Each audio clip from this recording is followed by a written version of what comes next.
ทุกคนวันนี้มากินตำเมี่ยงกับข้าวอีกเส้นเคยเนาะคนอื่นบ้านค่อยเอิ้นว่ามังมี่เนาะส่วนเมืองไทยอาจสิเอิ้นว่าขนุนมาเด้อจ้ามากินน้ำกันอืม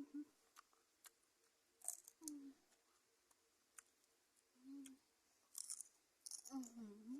มหลายคนก็ว่าบกล้าออกกล้องเนาะจ้ะเห็ดไปเถอะจ้าถ้าใจหมักนะจ้ะค่อยทำแรกกับบกล้าออกคือกันเลยจ้ะค่อยกันละเห็ดไปเห็ดมากันลืมจ้ะเพราะว่าใจหมักเนาะพระเจ้าจีว่าเฮาคือบ้าคืองึกกะย่าข้าเจ้าจ้ะเพราะเฮาหมักเนาะจ้ะเห็ดไปเถอะจ้า